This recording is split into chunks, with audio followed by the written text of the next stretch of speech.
우리 이혜민 대표님의 슬릭백 챌린지입니다. 대충 모양이 나오는데, 혜민아? 그럴싸해. 잘하고 있어. 자, 한 바퀴 더 돌아보자. 너무 잘하고 있어. 너무 잘하고 있잖아. 발재간이 초전도체 같아, 혜민아. 안녕하세요 여러분, 아이폰 15 프로 맥스 카메라에 뽕 맞은 디에디터 에디터 H입니다. 자, 오늘은 일단 리뷰에 앞서 아이폰 15 프로 맥스로 찍은 사진 한 장 먼저 보여드릴게요. 기가 막히죠? 잘 나왔죠?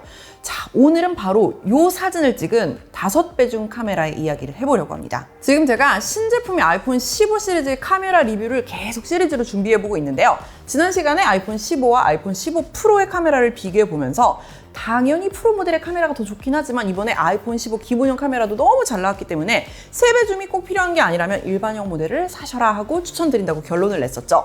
그 비교 영상은 여기서 보고 오시고요. 오늘 영상에서는 아이폰 15 프로 시리즈 중에서도 15 프로 맥스의 5배 줌에 대한 이야기만 해보려고 합니다. 아직 아이폰 15 프로와 15 프로 맥스를 고민하는 분들을 위해서 스펙부터 정리를 해보자면 두 모델이 초광각과 메인 광각 카메라는 동일하지만 망원 카메라만 스펙이 달라요. 아이폰 15 프로는 초점거리 77mm에 광학 3배 줌 카메라가 들어갔고 아이폰 15 프로 맥스에는 초점거리 120mm에 광학 5배 줌 카메라가 들어갔습니다. 아이폰 15 프로 맥스에서 카메라 앱을 열어보면 기본적으로 4가지 화각이 있습니다. 초광각인 0.5배 줌, 그리고 메인 화각인 1배 줌, 이걸 크롭해서 구현한 2배 줌, 그리고 새롭게 들어간 5배 줌 카메라죠. 사용 전에는 진짜 기대가 엄청 컸죠. 와, 미쳤다. 폰 카메라에 120mm 망원 렌즈가 대박인데? 근데 막상 아이폰 15 프로 맥스의 5배 줌을 처음 사용해보시면 좀 당황하거나 실망하실 거예요. 너무너무 부담스러울 만큼 가깝게 찍히거든요. 어느 정도인지 비교해서 보여드릴게요. 제가 에디터 M을 의자에 앉혀두고 제 기준 3걸음 정도, 약 3.2m 정도 떨어진 위치에서 촬영을 해봤습니다.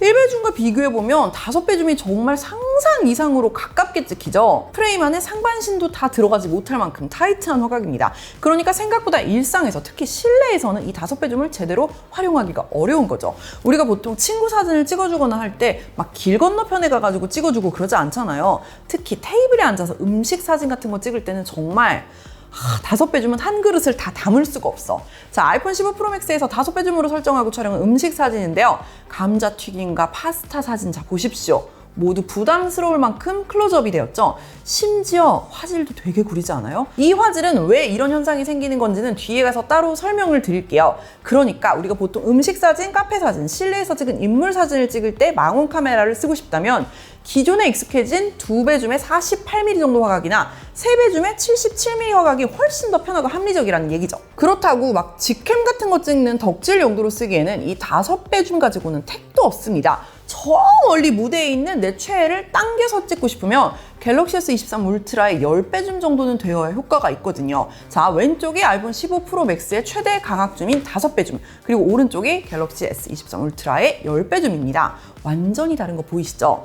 여기서 디지털 줌을 최대로 당겨서 25배 줌까지 비교를 해볼게요. 참고로 아이폰은 25배 줌까지밖에 지원을 안 합니다. 왼쪽이 아이폰, 오른쪽이 갤럭시예요. 차원이 다르죠. 그러니까 아이폰의 5배 줌 카메라는 완전히 제대로 된 덕질용이라고 하기에도 초점거리가 애매하단 말이죠. 그럼 대체 이걸 어디다 쓰란 말인가? 자, 왕년에 카메라 좀 써보신 분들은 다 알 텐데 처음에 카메라를 사서 이것저것 렌즈를 바꿔가면서 사용하다 보면 누구나 다 한 번씩 망원 렌즈 뽕에 취합니다. 이 망원 렌즈로만 찍었을 때 나오는 그 특유의 화각, 확실한 아웃포커스, 이런 것들이 되게 근사하단 말이에요. 자, 요것도 아이폰 15 프로 맥스로 촬영한 사진인데요. 이 5배 줌 카메라는 우리가 말하는 이 망원 뽕의 느낌을 접하기에 아주 적절하고 예쁘게 나오는 화각입니다. 비좁은 실내보다는 탁 트인 공간에 나가서 어느 정도 공간이 확보가 됐을 때 풍경 사진이나 인물 사진을 찍어보고 혹은 여행지에서 사진을 찍었을 때 기존의 아이폰 카메라가 보여주지 못하는 새로운 느낌을 표현할 수 있는 카메라고요. 자, 이번에는 한번 같은 위치에서 화각별로 찍은 사진으로 느낌이 얼마나 달라지는지를 보여드릴게요. 0.5배 초광각 카메라입니다. 사진 한 장이 더 넓은 영역을 담을 수 있기 때문에 원근감이 가장되면서 풍경을 한눈에 보여주죠.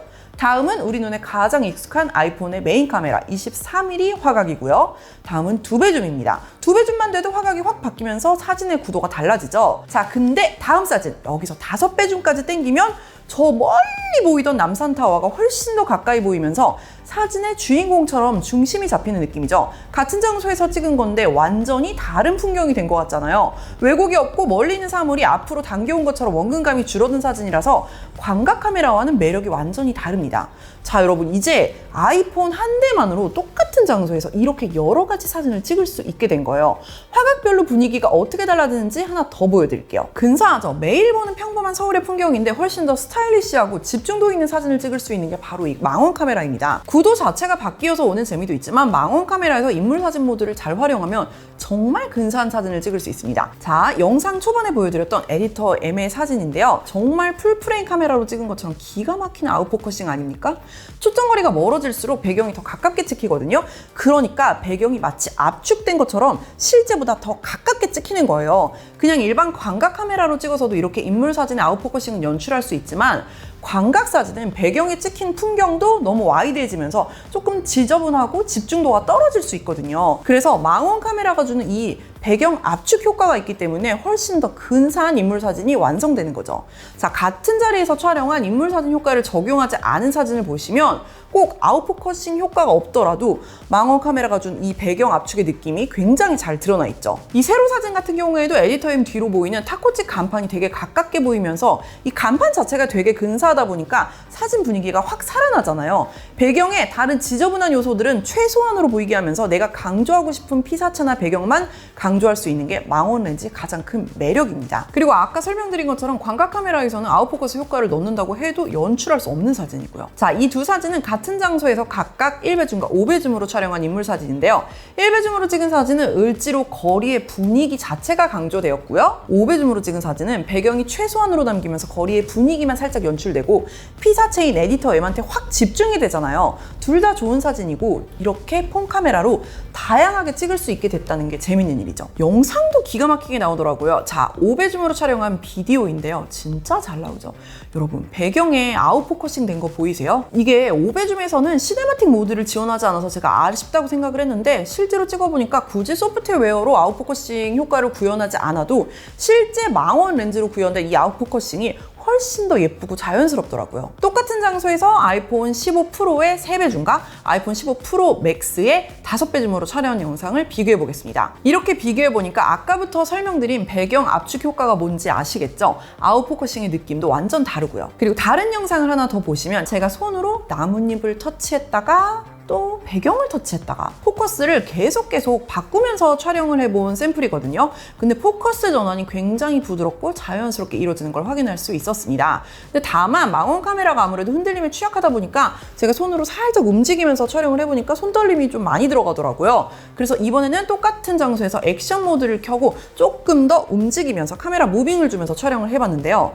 액션 모드와 5배줌 동영상의 궁합이 꽤 좋아가지고 자연스러운 무빙을 넣어서 촬영해도 막 어지럽게 흔들리는 느낌이 아니고 괜찮더라고요. 다만 액션 모드를 켜는 순간 이 5배줌 결과물이 노이즈도 심해지고 전체적인 영상의 채도도 낮아지는 느낌이었습니다. 그래서 비교를 해보면 이렇게 다른데요. 저조도 환경에서는 액션 모드와 5배줌 동영상을 함께 사용하기는 좀 어려울 것 같아요. 그리고 다들 아시겠지만 이번에 아이폰 15 프로 시리즈에서는 로그 촬영이 가능해졌잖아요.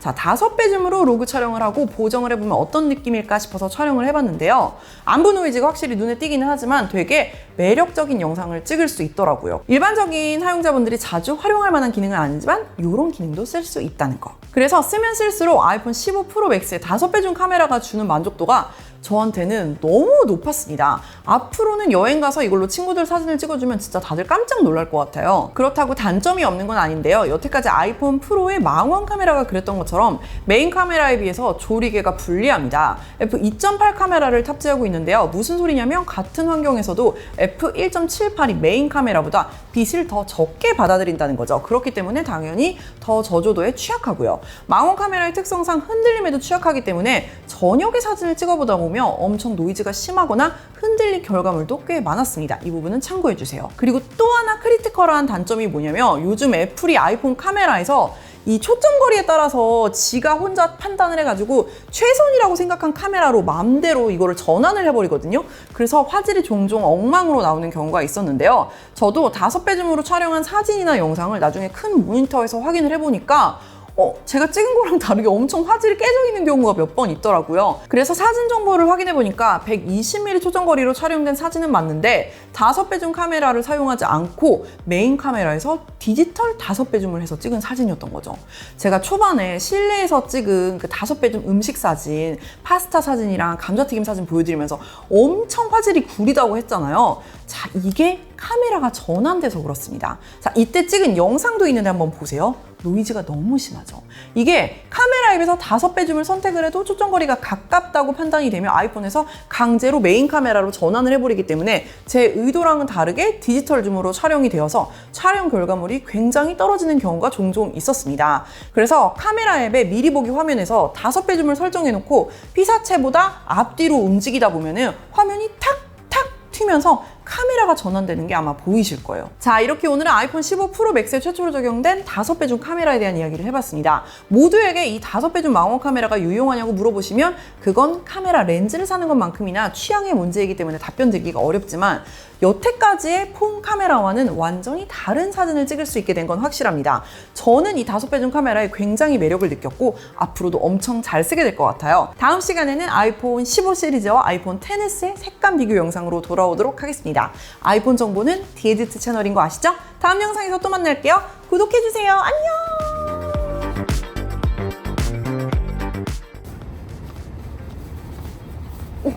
오씨, 오씨, 오씨. 공중에 떠 있어, 공중에 떠 있어, 공중에 떠 있어. 한 번만 더, 한 번만 더. 이거 진짜 힘들어요. 우와, 아니, 떠 있어, 떠 있어.